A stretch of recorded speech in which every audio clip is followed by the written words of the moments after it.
Carrie Underwood doesn't skip leg day. Spicy Sophie Cunningham in Why Trump's World Cup meddling is a win-win with USA facing Belgium. Trump's soccer involvement is already pulling his fan base into the World Cup. What a loaded weekend. Lordy, I don't even know where to begin. America's 250th, 4th of July. Trump versus FIFA.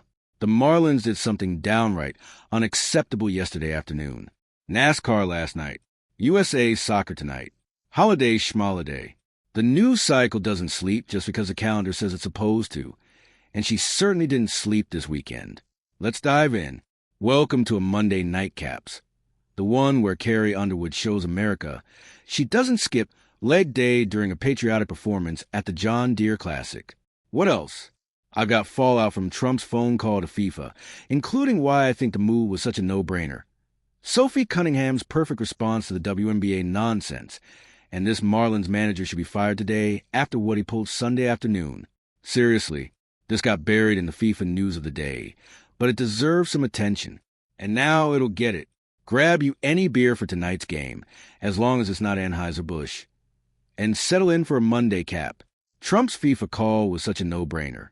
Normally, I love AB. Duh. If you've been in this class long enough, you know I'm a Busch Light purist. Although, I will admit that I bought a Sixer Coors Banquet this weekend because it just felt right. That being said, all bets are off tonight. It's USA versus Belgium. Anheuser-Busch InBev, AB InBev, is headquartered in Leuven, Belgium. True story. Can't have that tonight. Like Trump, I know nothing about soccer. Nothing. Nada. Don't pretend to. But I know our fellas need all the support they can get, and if that means a small one-day boycott of AB, then I'm happy to do it.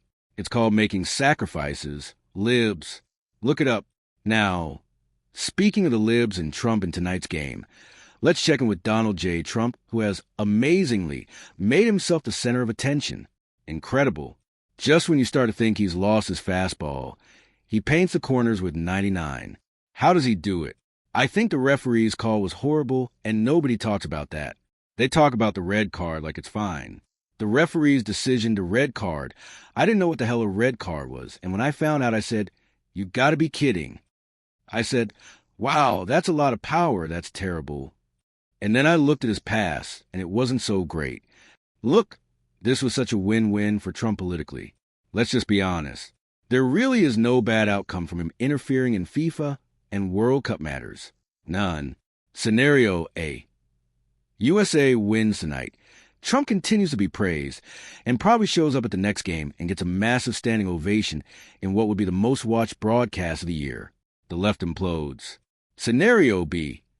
USA loses tonight, and the fake Americans on the left show their true colors by cheering on Belgium because they can't stand the thought of siding with Trump on anything. The Republicans use all the fake outrage to their advantage leading up to the 2026 midterms. Scenario C. Trump's uninvolvement pulls his core fan base into the World Cup because they don't care otherwise and further galvanizes the country. This one is already happening, by the way, because I've spent 500 words writing about soccer on a Monday in July. And for those of you who don't think a Democrat would ever go against the US of A, buddy, think again. Let's talk about the Marlins. Incredible.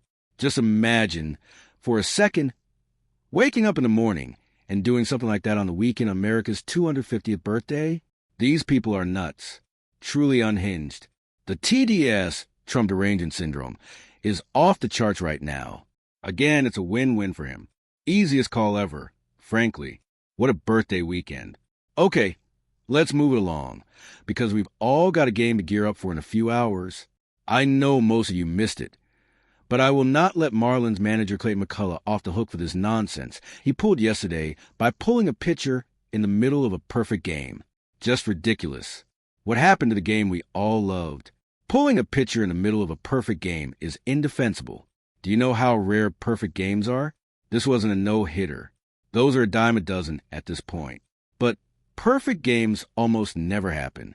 In fact, there have only been 24 official perfect games in MLB history.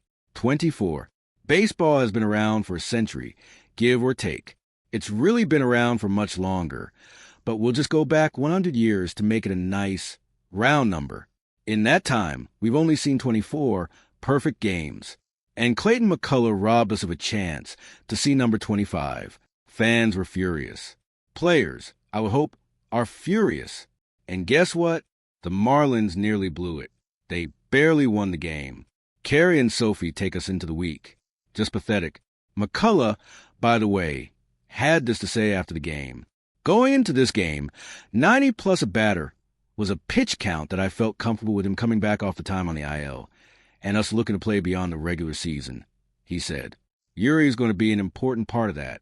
There was a part of my heartstrings pulling at his opportunity to keep on going, but I have to think about Yuri, one, and our organization, our team, and what's best moving forward to give us a chance to continue to win games. So I made more of a calculated decision with where he was with the pitch count to take him out. Bologna, it wasn't like he was at 120 pitches. He was at 90. That's peanuts. This wasn't his first game back off the IL. This was his third. At the very least, you let him go back out there and take it one batter at a time. What if he gets through the next inning in 10 pitches? Indefensible. Make baseball great again. Okay, 2 quickies on the way out. First, you didn't think we'd go a day without WNBA drama, did you? As per usual, Sophie Cunningham has a correct take on all the whining from Alyssa Thomas about internet trolls. At the end of the day, you're in an entertainment business. That's when mental toughness comes in. If you're going to live by praise, you're going to die by the hate. I think that's on the individual person to have mental toughness. Some people can deal with it. Some people can't. And I think you can see the ones who can't. And unfortunately, there are some who can't. And it's not beneficial to them. Caitlin Clark finally breaks her week-long silence after being punched in the throat by Alyssa Thomas. Amen. Thank you, Sophie. All this whining about online hate and fans being mean and blah, blah, blah. It's nonsense. The WNBA isn't reinventing the wheel here. This isn't the first time athletes have ever had to deal with mean fans or online trolls or idiots behind keyboard. This has been happening forever. I'm not saying it's right.